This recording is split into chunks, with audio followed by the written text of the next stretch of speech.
Okay, so hello to all our audience of Metal Zone Radio Show. We are in Limoges today at John Lennon place. Yeah, very beautiful.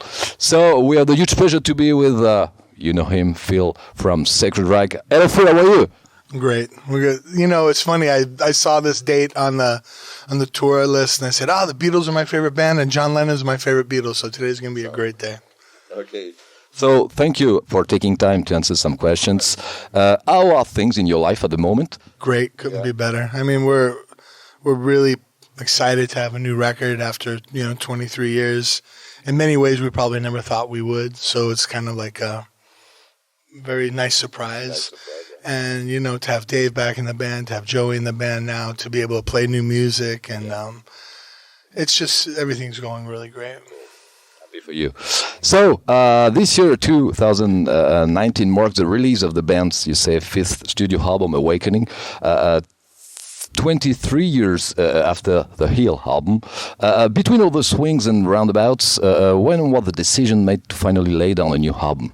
Well, when the songs came back. I mean, probably since we started playing again in 2007, the number one question was, are you going to make a new record? The answer was always no, because we didn't have any songs.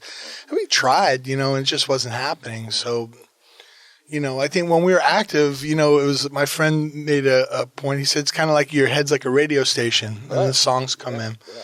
And it went away, and for some reason it came back. So that's the time. Simply like that. Okay. Was it something for you easy and natural to find the inspiration for this new album, or did you fall into the trap of overthinking it too much at first? Well, I think before we even got started overthinking it, I remember I have a friend, he's a movie director, and I said, I don't even know what Sacred Reich sounds like. Do we sound like Ignorance, our first record? Do we sound like The American Way? Do we sound like Black Sabbath? What do we sound like now? And his thing was, you sound like whatever you do when you guys get together. And that's what it is. He goes, just do it. Don't make a big deal out of it. He goes, you know what the real thing is? No one really cares. He said, I was driving to my movie premiere. It was the biggest thing for me in the whole world. Driving past restaurants full of people who don't care, people doing their laundry don't care. Just do your thing. And then go do some more of it.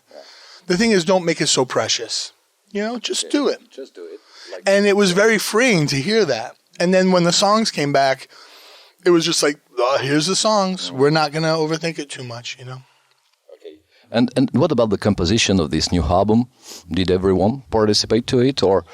Well, everyone always contributes, so. Contribute too. Okay. So, but you composed all the lyrics? Yes. All the lyrics. Always, yeah. Okay. So let's talk about now the music business industry that changed a lot, of course, in the last 23 years. Did you have any kind of anticipation to getting back into the business? And if so, what were your concerns? No. I mean, things change. You change with it. There's things that are good. There's things that are bad. Like always. There's everything all together. Yeah, it doesn't matter. I mean, all you have is the situation that's going on. You really have no choice. You just deal with it as it is. It's fine.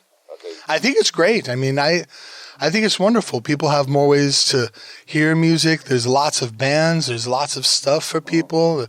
There's things I've never even heard of. I have no idea that's even going on. I think it's amazing. Okay.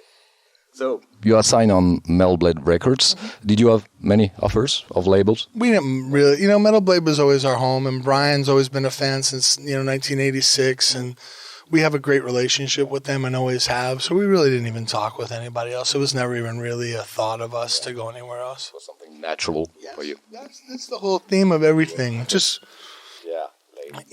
like we don't have to push, we don't have to force. Even recording the record, was very natural and very easy and very chill and very cool.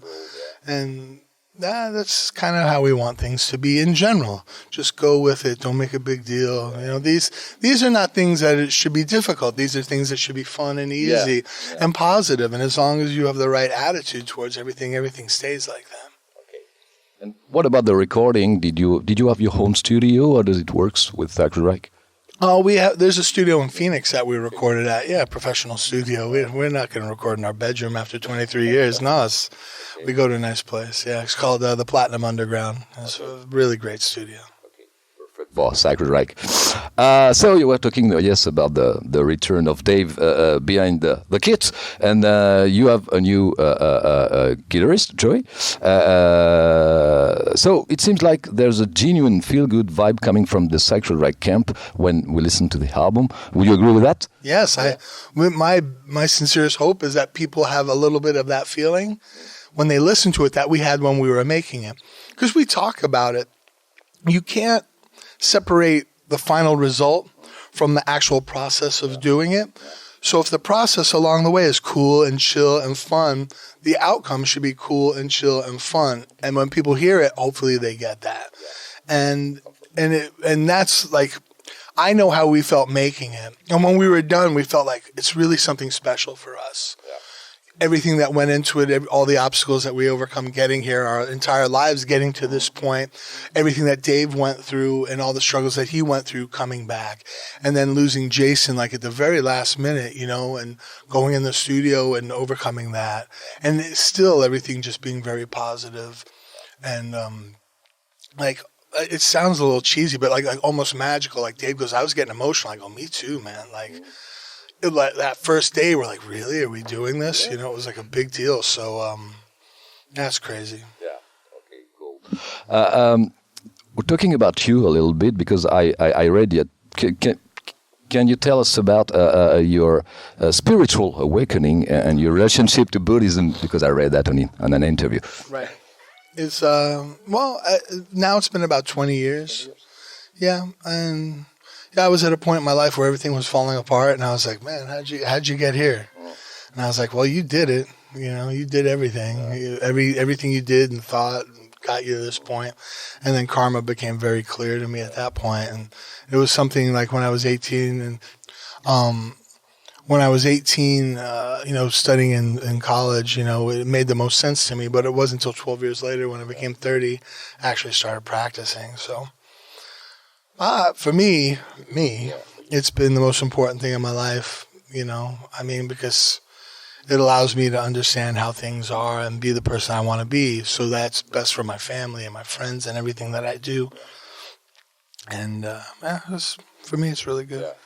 Good introspection of yourself. Well, for once again, for me, it best explains how to understand your mind.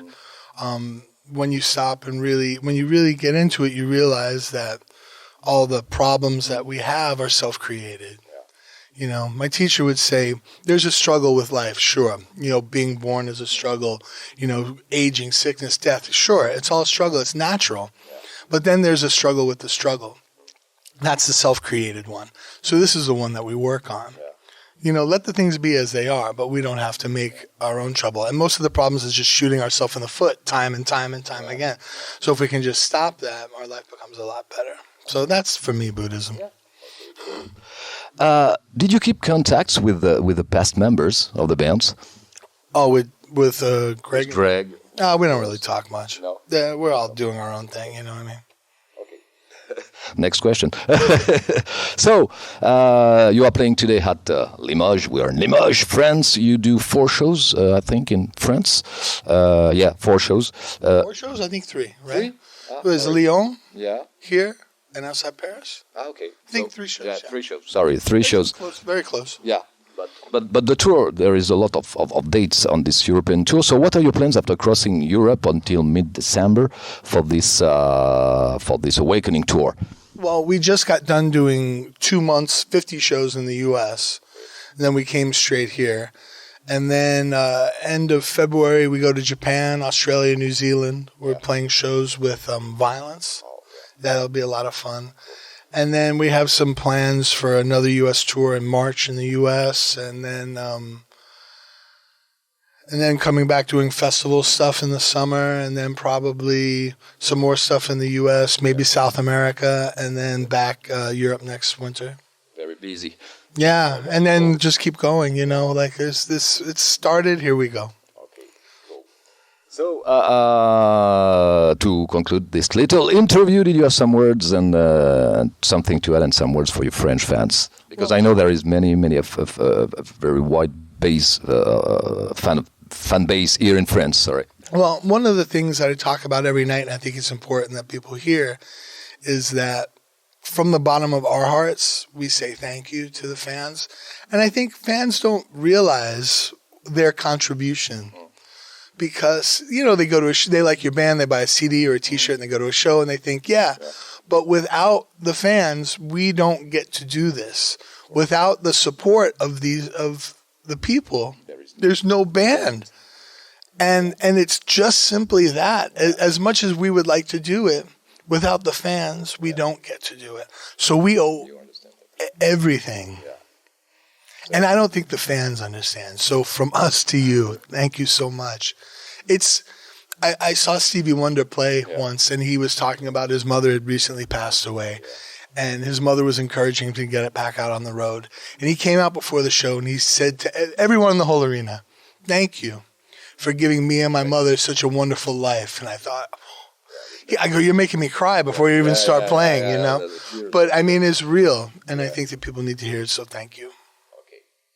Cool. Thank you, Phil. Thank you very much for this interview for Oxygène Radio, Mel's own radio show. It was a pleasure to talk to you, to meet you again, because we met, it was at a Hellfest, but many years ago. So thank you. We wish you a lot of good things for Sacred Reich by the album Awakening, and wish you a lot of good things for the band, for you, your family, the band, etc., etc. And have a good show tonight. Thank you.